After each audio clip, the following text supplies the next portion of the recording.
Hello everyone, welcome to our YouTube channel CA Sansar and this is CA Stuti Mahajan. तो आज हम discuss करेंगे practical changes in GSTR 3B। Let's सी।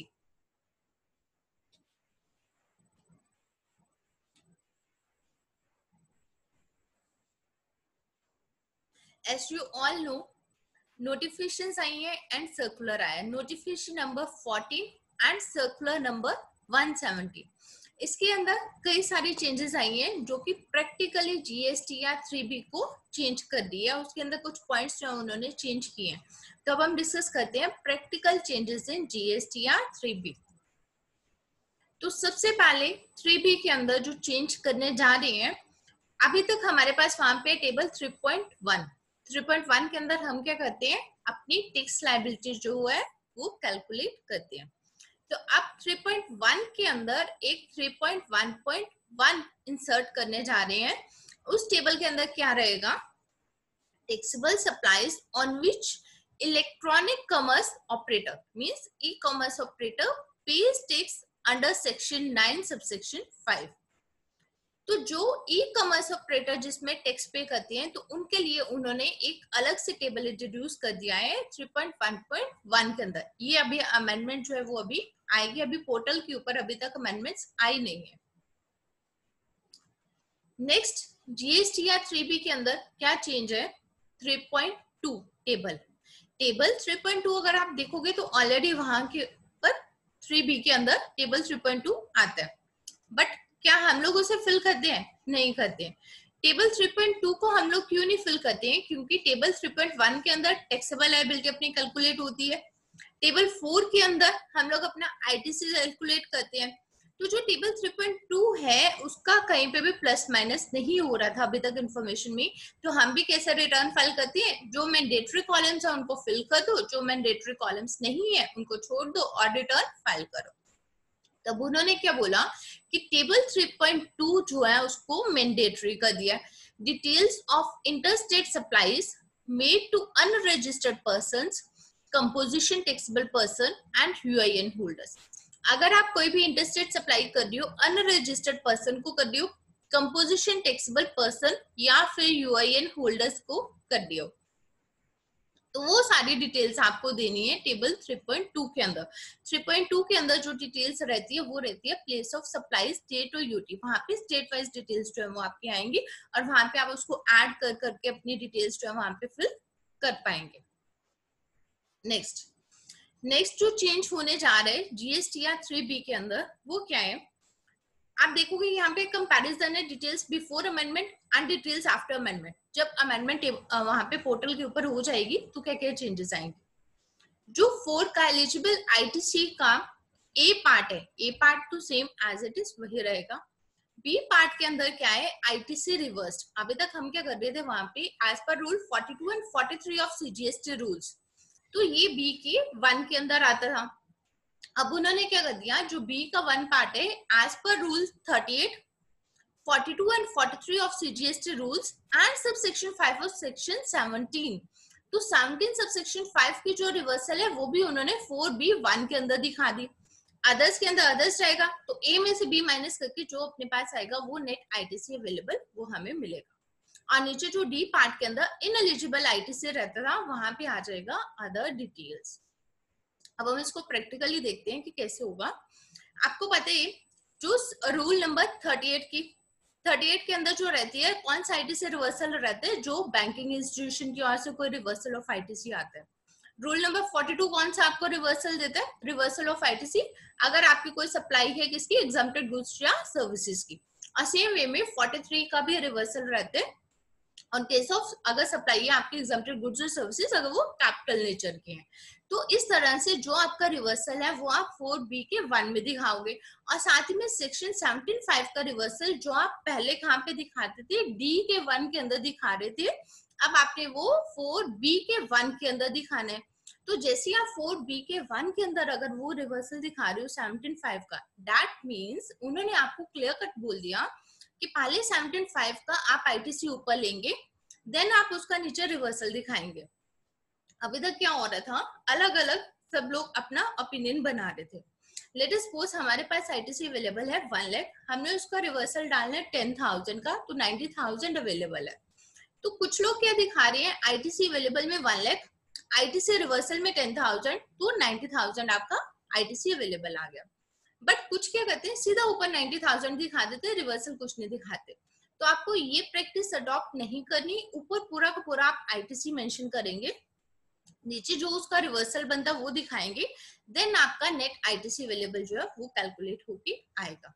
अब आप पूछेंगे कि जो डी के अंदर अदर डिटेल्स है, ITC reclaimed and ineligible ITC, इसका क्या फंडा है? ठीक है, तो इसके लिए उन्होंने क्या बोला, 4B का 2 के अंदर जो अदर्स, इसके अलावा जो आपका जो भी आईटीसी रह गया, आईटीसी कौन सा रिवर्सल वाला, जो आज तो आप रिवर्स कर रही हो बट कल को आप उसके लिए एलिजिबल हो जाओगे। किस तरह से, जैसे कि आपके पास रहते हैं कि 180 डेज की जैसे कंडीशन रहती है, अगर आपने पेमेंट नहीं की तो आज आप उसका आईटीसी नहीं ले सकते हो, तो लेकिन जैसे आप पेमेंट कर दोगे वो ले लोगे उसका। या फिर आपके कोई गुड्स इन ट्रांजिट है तो वो आईटीसी आपका 2A 2B के अंदर तो आ जाएगा, बट आज की डेट में क्योंकि आपके पास वो गुड्स पहुंचे नहीं है तो उसका आप आईटीसी क्लेम जो है वो नहीं कर सकते हो, वो आप 4B के 2 के अदर्स में दिखाओगे। और जो भी आप अदर्स में दिखाओगे वो आप नीचे D2 के अंदर दिखाओगे इनएलिजिबल आईटीसी की, आज की डेट में वो आपका इनएलिजिबल है। अब let us suppose next month या उसके नेक्स्ट मंथ वो आईटीसी के लिए हम लोग एलिजिबल हो जाते हैं, तो उस मंथ में वही आईटीसी आप 4A के 5 के अंदर दिखाओगे ऑल अदर आईटीसी में, और सेम वैल्यू आप 4D के 1 में दिखाएंगे आप ITC reclaimed which was reversed under table 4B2 in earlier tax period, कि जो आपने पहले रिवर्सल दिया था आज आप उसको क्लेम कर दियो। ठीक है, तो इस पॉइंट को लेके आपको बड़े ही ध्यान से आईटीसी जो है वो वहां पे कैलकुलेट करके डालना पड़ेगा। अगर आप रिवर्सल के बी के अंदर 2 में दिखा रही हो तो भी आपको अदर डिटेल्स के 2 में दिखाना है, और कल को जब आप उसको इनएलिजिबल आईटीसी को एलिजिबल आईटीसी हो जाते तो ऑल अदर आईटीसी में दिखाओगे, तो नीचे आपको आईटीसी रिक्लेम्ड में भी वहां पे डिटेल आपको मेंशन करनी। अब ये तो गवर्नमेंट ने बोल दिया आपको कि इस तरह से, और आपको पता है कि जितना भी आईटीसी है वो सारा का सारा ऑटो पॉपुलेट होके आपके पास आएगा 2A 2B के ऊपर। ठीक है, अब मेरे पास जो बहुत सारी जो क्वेरीज आती है इंपोर्ट ऑफ गुड्स को लेके, क्या जो हम गुड्स को इंपोर्ट करते हैं उसका आईटीसी जो है वो भी ऑटो पॉपुलेट होके आएगा? यस, जब हम गुड्स को इंपोर्ट करते हैं तो गुड्स को छुड़ाने के लिए उसका बिल ऑफ एंट्री रहता है। ठीक है, तो बिल ऑफ एंट्री जो है उससे आपका जो आईटीसी है इंपोर्ट ऑफ गुड्स का वो आपके पोर्टल के ऊपर एंटर हो जाएगा। तो इंपोर्ट ऑफ गुड्स का आईटीसी आपके पोर्टल पे 2A 2B में मेंशन होके आएगा। अब नेक्स्ट, इंपोर्ट ऑफ सर्विसेज। क्या इंपोर्ट, जब आप अपनी सर्विसेज किसी भी तरह की कोई सर्विस को इंपोर्ट करते हो तो उसका आईटीसी जो है ऑटो पॉपुलेट होके आएगा? तो उसका आंसर है नो, क्योंकि सर्विसेज की कोई फिजिकल मूवमेंट नहीं है, उसके लिए कोई बिल ऑफ एंट्री नहीं बनता। तो उस केस में जो सर्विसेज के इंपोर्ट अगर आप करते हो उसके ऊपर कोई आईटीसी अवेलेबल है तो आपको वो मैनुअल वहां पर डालना पड़ेगा। ठीक है, अब कंट्रोवर्सीज क्या रहेगी, तो यहाँ तक तो हमने बोल दिया कि 2A 2B से ऑटो पॉपुलेट होके आपका आईटीसी आ रहा है। अब हमने बोला कि कल को ऑल अदर आईटीसी भी एक, तो कल को हम दूसरे के अंदर एड ऑन भी कर पाएंगे। एक second,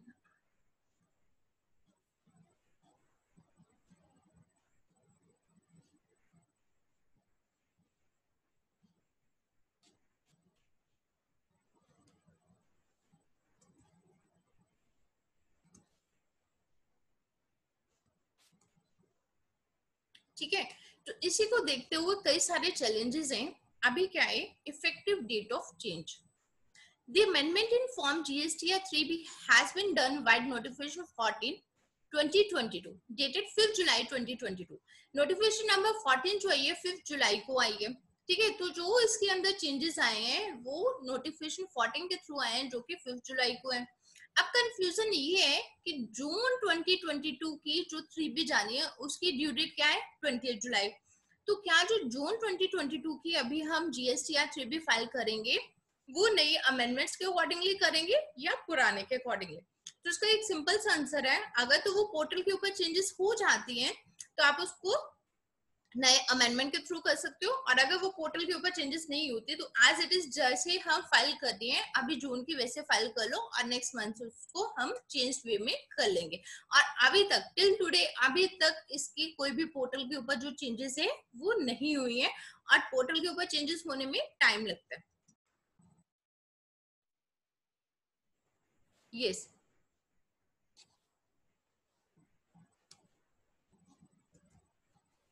Auto population of ITC and GST या 3B on the basis of 2B is not in compliance with laws। अभी हमने जैसे डिस्कस किया कि इम्पोर्ट ऑफ सर्विसेज वो आपको मैनुअल वहां पे डालना पड़ेगा, या फिर ऑल अदर ITC अगर आपका इस बार वो एलिजिबल नहीं है, आप टोटल डाल के अगर वो एलिजिबल नहीं है तो आपको माइनस करना पड़ेगा, और अगर नेक्स्ट टाइम आपका एलिजिबल हो जाता है तो ऑल अदर ITC में आपको ऐड करना पड़ेगा। तो आप रिटर्न फाइल करते हुए देखते हो कि जैसे ही ITC जो है अगर तो आपने ITC उससे कम लिया देन तो वो ठीक है। जैसे आप ITC अगर जो आपका वहां से 2B से डायरेक्टली आ रहा है, 2A 2B से जो डायरेक्टली आ रहा है, अगर आप उससे ज्यादा वहां पे ले लेते हो तो ऑटोमेटिकली उसको रेड अलर्ट दे देता है। तो दैट मीन्स नोटिस इशू होने के चांसेस जो है वो भी बढ़ जाएंगे। Next, recording of ineligible ITC separately in books of accounts. जिस तरह से इन्होंने बोला कि आपको ITC एलिजिबल ITC और इनएलिजिबल ITC को रिकॉर्ड करना है, सो इन द सेम वे आपको बुक्स ऑफ अकाउंट्स भी इसी तरह से मेंटेन करनी है कि जो कि आपका इनएलिजिबल ITC है वो इनएलिजिबल ITC का आपको वहां पे नेक्स्ट जो है वो बनाना पड़ेगा, लेजर उसका क्रिएट करना पड़ेगा, जो कि इनएलिजिबल से जब वो एलिजिबल भी हो जाए तो वहां पे बुक्स में भी उसी तरह से आपका डिस्क्लोजर रहे।